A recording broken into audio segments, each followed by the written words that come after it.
ഗോപൻ വീട്ടിന്റെ അകത്തേക്ക് കയറിപ്പോയി. ചെറിയൊരു വീടായിരുന്നു അത്. അതുകൊണ്ട് തന്നെ ഗോപന് ഒരുപാടൊന്നും തിരയേണ്ടി വന്നില്ല. അവൾ പുറത്തു തന്നെ നിന്നു.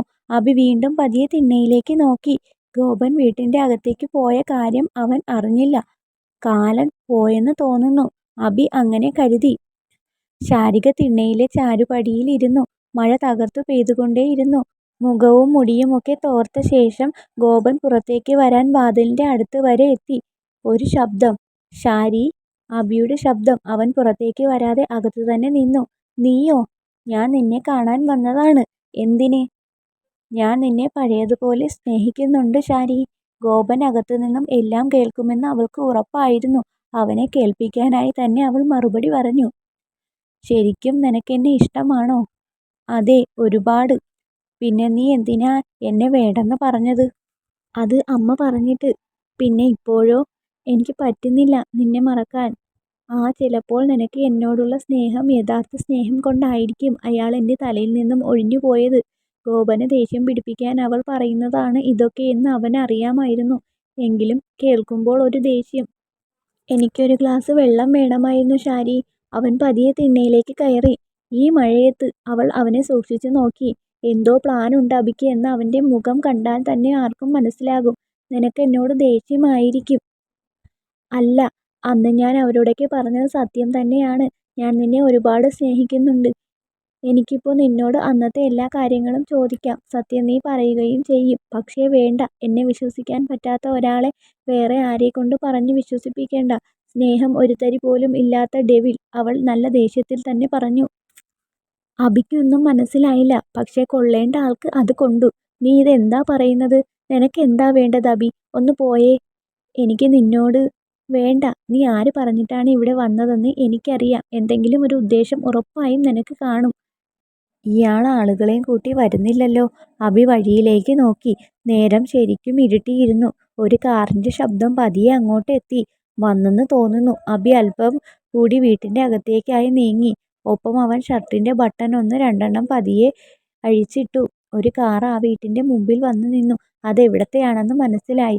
പിന്നാലെ നാട്ടുകാരും ഉണ്ടായിരുന്നു. അവൾ അഭിയെ തിരിഞ്ഞു നോക്കി. കാറിൽ നിന്നും ശശിധരനും വിനോദും മുത്തശ്ശിയും നിധിയും ഇറങ്ങി. എല്ലാവരും ആ മുറ്റത്ത് നിന്നു. "കൃത്യസമയത്താണ് ഞങ്ങൾ ഇങ്ങ് വരാൻ തോന്നിയത്. നിന്നെപ്പോലെ ഇനി ഈ പരിപാടി ഈ നാട്ടിൽ നടക്കില്ല. നിന്റെ തള്ള കൂടി കൂട്ടുനിന്നിട്ടാണോ ഇത്? ഇനി ഈ നാട്ടിൽ നിന്നെയും ഇവനെയും ഇങ്ങനെ അഴിച്ചു വിടാൻ പറ്റില്ല. പെണ്ണുങ്ങളുടെ വില കളയാൻ." അങ്ങനെ എന്തൊക്കെയോ ആരൊക്കെയോ പറഞ്ഞു. ശശിധരൻ മനസ്സിൽ ചിരിച്ചുകൊണ്ട് നാട്ടുകാരെ നോക്കി. നിധി ശാരികയുടെ മുഖത്തേക്ക് തന്നെ നോക്കി നിന്നു. "ഛേ, ഇങ്ങനെ ഒരുത്തിയാണല്ലോ എൻ്റെ ഗോപൻ." മുത്തശ്ശിക്ക് പിന്നെ അഭിനയം ഒരു വിഷയമേ അല്ലായിരുന്നു. "ഇത്രയും നിന്നെ തെറ്റു പറഞ്ഞിട്ട് കാര്യമില്ല. നിന്നോട് ക്ഷമിക്കാൻ ഒരുങ്ങിയതാണ് ഞാൻ. പക്ഷേ ഇനി എനിക്ക് അതിന് പറ്റില്ല. എൻ്റെ മോൻ്റെ ജീവിതമാണ് എനിക്ക് വലുത്." അയാൾ മാന്യമായി പെരുമാറി. "സാർ, ഇവളോട് ഇത്രയും മാന്യമായി സംസാരിക്കേണ്ട. ഇതിവള് അർഹിക്കുന്നില്ല." "എന്തിൻ്റെ കുറവുണ്ടായിട്ടാടി നിനക്ക്?" "ഇത്തവണത്തെ വോട്ട് ചേട്ടന് തന്നെ." വിനോദ് പതിയെ അയാളുടെ ചെവിയിൽ പറഞ്ഞു. നിധി ഗോപനെ ഫോണിൽ വിളിച്ചു. ഫോൺ ബെൽ അവിടെ എവിടെയോ നിന്ന് അടിച്ചു. അവൾ ചുറ്റും നോക്കി. "ചേട്ടൻ ഇത്." അവൾ വീണ്ടും വിളിച്ചു. ഗോപൻ ഫോൺ ഓഫാക്കി. ശാരികയുടെ മുഖത്ത് ഒരല്പം പോലും ഭയമില്ലായിരുന്നു. ആളുകൾ അത്ര കൂടിയിട്ടും അവൾ പേടിച്ചില്ല. "ഇവളെന്താ ടെൻഷൻ ആകാത്തത്?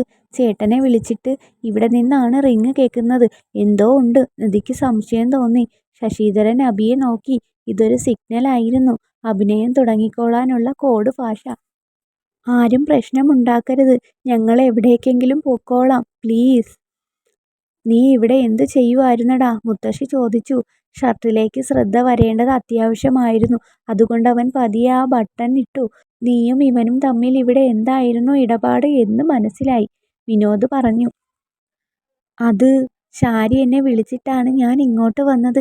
ശേഷം ഒരു മടിയും കൂടാതെ അവൻ നാട്ടുകാരെ നോക്കി. പക്ഷേ അവൻ അങ്ങനെ പറയുമെന്ന് അവൾ വിചാരിച്ചതേയില്ല. പക്ഷേ ഞെട്ടലൊന്നും തോന്നിയില്ല. അവൾ അഭിയെ നോക്കി. അവൻ്റെ പദ്ധതിയും മനസ്സിലായി. "സത്യം തുറന്നു പറഞ്ഞേക്ക് ശാരി. നമ്മൾ തമ്മിലുള്ള ബന്ധം എല്ലാവരും അറിയട്ടെ." "ഇനി അവൾ എന്തു പറയാൻ? ഇനി എന്തു പറഞ്ഞാലും ആരും വിശ്വസിക്കില്ല. ഈ വിഷയം ആളിക്കത്തും." വിനോദ് വീണ്ടും പതിയെ ശശിധരനോട് പറഞ്ഞു. ആളി കത്തണം, അതെല്ലാ രീതിയിലും. എനിക്ക് ഗുണം ചെയ്യും. അയാൾ അടുത്ത ഇലക്ഷനിൽ വിജയിക്കാനുള്ള ചില വഴികളും ശാരികയിലൂടെ കണ്ടിരുന്നു. അഭി പറയുന്നത് മുഴുവൻ പച്ചക്കള്ളമാണെന്ന് തിരിച്ചറിയാൻ ഈയൊരു സന്ദർഭം തന്നെ ധാരാളമായിരുന്നു ഗോപന്. ഇതെവിടെ വരെ പോകുമെന്ന് അറിയാൻ അവൻ അകത്തുതന്നെ നിന്നു. അന്ന് അഭി ഇതുപോലെ പറഞ്ഞ കാര്യങ്ങൾ ഗോപൻ ഓർത്തു. ഇവിടെ നിമിഷം നേരം കൊണ്ട് മാറിയ അവൻ അവിടെയും അങ്ങനെ തന്നെയാവും ചെയ്തിട്ടുണ്ടാവുക. അങ്ങനെയായിരിക്കുമെന്ന് തന്നെ വിശ്വസിക്കാനായിരുന്നു അവന് ഇഷ്ടം. മനസ്സിൽ നേരിയൊരു സമാധാനം തോന്നി. ഞാൻ കേട്ടതിനും അപ്പുറം വലിയ എന്തോ ഉണ്ട് ഇതിന്റെ പിറകിൽ എന്ന് മനസ്സിലാക്കി. എങ്കിലും കുറെ ചോദ്യങ്ങൾ ബാക്കിയുണ്ടായിരുന്നു. ഞാനും ശാരികയും തമ്മിലുള്ളത് ഇന്ന് തുടങ്ങിയതല്ല. ഞങ്ങൾ എത്രയോ കാലങ്ങളായി സ്നേഹിച്ചവരാണ്. ആർക്കും ഞങ്ങളെ പിരിക്കാനാവില്ല. അഭി വാതിലിന്റെ അകത്തോട്ട് തിരിയാതെ പുറകോട്ടായി നടന്നുകൊണ്ട് പറഞ്ഞു. നിയമമുണ്ടല്ലോ ഇവിടെ. നിങ്ങൾ ആരും ഞങ്ങളെ മനസ്സിലാക്കേണ്ട. ശാരി നിങ്ങളെ പേടിച്ചിട്ടാണ് മിണ്ടാതെ ഇരിക്കുന്നത്. പക്ഷേ എനിക്ക് ആരെയും പേടിയില്ല. അവളെ വിളിച്ചിട്ടാണ് ഞാൻ ഇങ്ങോട്ട് വന്നത്. ഇനി ആർക്കും ഞങ്ങളെ പിരിക്കാൻ കഴിയില്ല. ശരീരം കൊണ്ടും മനസ്സുകൊണ്ടും ഒന്നായി ഞങ്ങള്. നടന്ന് നടന്ന് ഗോപൻ നിൽക്കുന്ന അവിടെ വരെ ചെന്നു. ആരോ അവിടെ ഉണ്ടെന്ന് മനസ്സിലായി അവന്. വേഗം തിരിഞ്ഞു നോക്കി. ഗോപനെ ഒരിക്കലും അവിടെ അവൻ പ്രതീക്ഷിച്ചിരുന്നില്ല. ഗോപാ! ഒരു ഞെട്ടലായിരുന്നു. അഭി ഇനി എന്തു പറയണമെന്നറിയാതെ പകച്ചു നിന്നു. എടാ നീ ഇവിടെ ഉണ്ടായിരുന്നോ? അഭി ആരോടോ സംസാരിക്കുന്നു. പുറത്ത് നിന്നവരെല്ലാം പരസ്പരം നോക്കി. ഞാൻ ശാരി വിളിച്ചിട്ടാണ് ഇങ്ങോട്ട് വന്നത്. നീ വരുന്നത് കണ്ടപ്പോൾ ഞാൻ പുറകിലെ വശത്തൂടെ ഇറങ്ങിപ്പോയതാണ്. ഞാൻ രാവിലെ മുതൽ ഇവിടെ ഉണ്ടായിരുന്നു, അഭി ഗോപനോട് പറഞ്ഞു.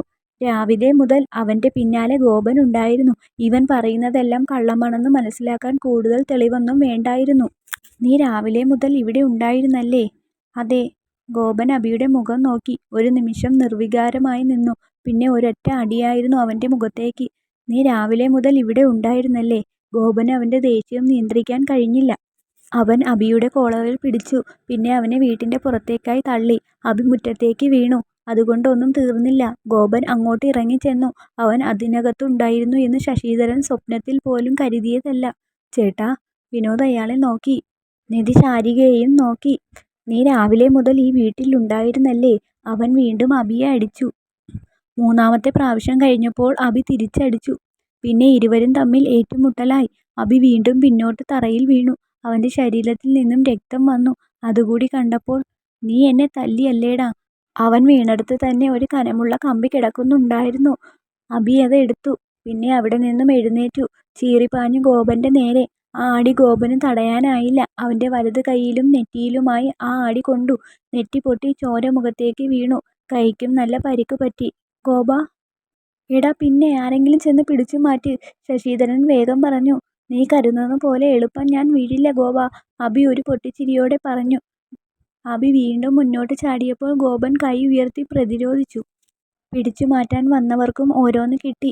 കൂട്ടത്തിൽ വിനോദിനും. അതോടെ അയാൾ പിന്മാറി. ചെന്നു പിടിച്ചു മാറ്റ്. ഞാനില്ല ചേട്ടാ. ചേട്ടൻ തന്നെ ചെല്ല്. മോനെ ഗോപ വേണ്ട. അയാൾ അവരുടെ അടുത്തേക്ക് ചെന്നു. പക്ഷേ അവരെ പിടിച്ചു നിർത്തുക എന്നത് പ്രയാസമായിരുന്നു. കൂടുതൽ അടി കിട്ടിയത് അഭിക്കായിരുന്നു. എന്തിനു വേണ്ടിയാണ് നീ ഇതൊക്കെ ചെയ്യുന്നത്? അഭിയെ പിടിച്ചു നിർത്തി അവൻ ചോദിച്ചു. ശശിധരന്റെ ഉള്ള് കത്തി.